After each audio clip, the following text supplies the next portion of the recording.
Et voilà, toujours ici à Crans-Montana, on est dans le centre de congrès de Crans cette fois-ci, où l'on va parler évidemment de ce spectacle de ce soir à partir de 18h dans cette salle du Régent. On a le plaisir d'être avec le chef d'orchestre, le directeur également musical de cet événement, et puis surtout, on a envie de dire violoniste, vous le voyez déjà sur ces quelques images. Michael Gutmann, bonjour. Bonjour, bonjour. Merci beaucoup d'être avec nous quelques minutes, quelques heures avant ce concert. La générale, l'enchaîner. L'enchaîner, exactement, c'est un concert qui va, on l'a dit, débuter à 18h. Le thème, c'est un thème qui fait assez rêver, c'est l'Orient Express. On aura peut-être l'occasion tout à l'heure d'en parler.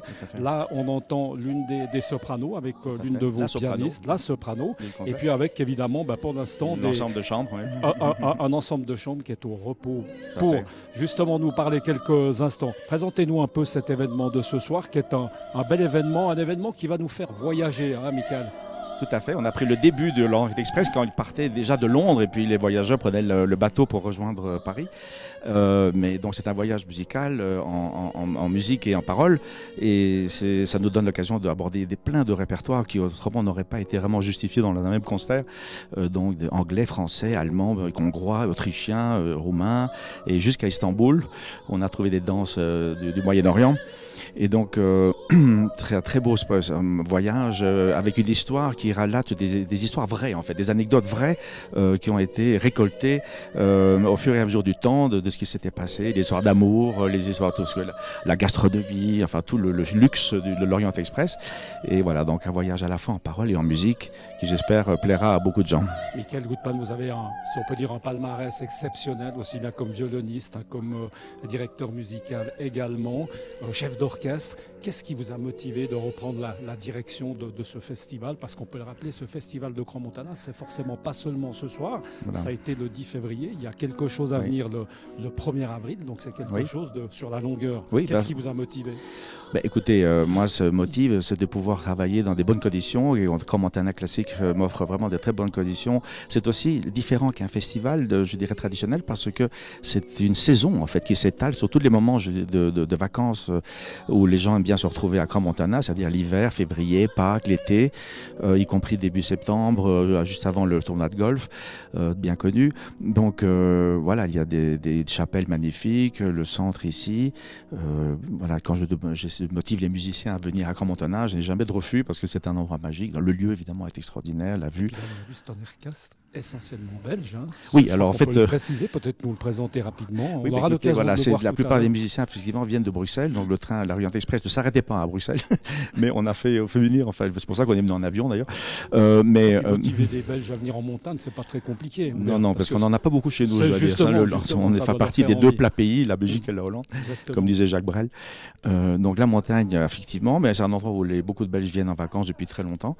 Voilà, ce sont des amis. Certains, je fête 40 ans de musique avec, par exemple, l'altiste qui joue ce soir, Pierre-Henri Xuerep. On s'est connus à New York à la Juilliard School. Il y a 40 ans, on a fait le premier concert ensemble. Donc c'est vraiment très ému. Et puis c'est belle histoire d'amitié avec tous les gens ici. Michael Gutmann, cet orchestre tourne. Hein. Ça veut dire que pas nécessairement, évidemment. C'est un ensemble. C'est pas vraiment un orchestre, c'est un ensemble de solistes, on va dire. Mais voilà. Ça tourne. Ça veut dire que on va faire ce spectacle. Ça ne va pas forcément être les mêmes. Vous essayez aussi de faire la part belle aux jeunes artistes. Oui, tout à fait. On fait appel à la Haute École de musique de Sion pour le concert du 1er avril avec le Stabat Mater de Pergolèse. Ils sont déjà venus faire les quatre saisons de Vivaldi en montagne pour Alti Music qu'on va refaire fin août cette année aussi. Voilà, il y a parfois l'orchestre de chambre de la Menuhin Academy qui est déjà venu, de Roll. On a les orchestres italiques, voilà, donc les jeunes, absolument, des jeunes solistes, des jeunes orchestres. Et cette fois-ci, voilà, un mélange, je dirais, principalement venu de Belgique, parce que nous refons le même spectacle bientôt en Belgique aussi. Un petit mot ce soir, hein, tout va y passer. On aura du Mahler, on aura du Mozart, on aura du Liszt. Enfin, la liste, si vous me permettez le jeu de mots, est assez longue, justement. Bon. Hein. Absolument. Il y a beaucoup de styles différents. Il y a le baroque de Purcell, jusqu'à Mahler, Mozart, enfin voilà, des danses roumaines de Bartók, des très beaux morceaux pour violon aussi, le Salut d'Amour d'Elgar quand le train fait arrêt à Londres. et la méditation de Thaïs quand le train fait arrêt à Paris.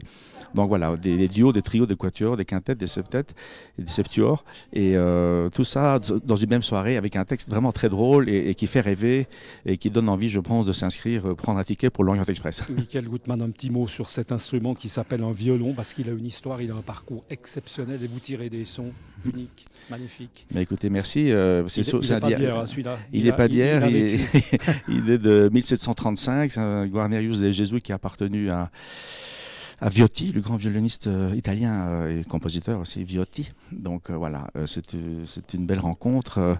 Et regardez, la flamme du bois est absolument exceptionnelle. Parce qu'on regarde toujours la face d'un violon, mais le dos n'est pas mal non plus. Et ça, c'est votre instrument de travail tout le temps. Vous travaillez qu'avec ce violon. Oui, j'essaie parce qu'on prend des habitudes, on va dire, et puis on apprend à le connaître bien. Je suis assez fidèle. Ouais, des bonnes habitudes. Hein, je suis assez fidèle, en tout cas pour les violons. Ouais, non, vraiment. Et donc, voilà, j'ai une grande chance de jouer sur ce beau violon de 1735. On en tire un maximum. Comment ça, c'est des années, évidemment, c'est l'expérience. Écoutez, vous savez, vous savez que les très bons violons sont difficiles à jouer aussi parce qu'il y a un peu tout qui ressort. Et c'est des violons qui ont vécu. Parfois, les violons modernes, contemporains, peuvent sonner très bien aussi. Hein. Il y a des très bons luthiers en Suisse, en France, en Italie, un peu partout. On parle beaucoup, Michael Gutmann, pardon, on parle beaucoup aussi de Stradivarius parce que c'est le nom qu'on entend évidemment le plus souvent. C'est vraiment légendaire. Est-ce qu'on peut les comparer? C'est comparable? Oui, tout à fait. Il y a deux grandes familles de luthiers à Crémone. En fait, tous les miracles de cet instrument italien s'est passé entre, on va dire, 1700 à 1740, 50 à Crémone. Et donc il y a trois familles importantes, c'est Amati, Stradivarius et Guarnerius. Avec les pères, les grands-pères, tout le monde faisait un petit peu cette tradition orale qui se passait de père en fils, de grand-père en père.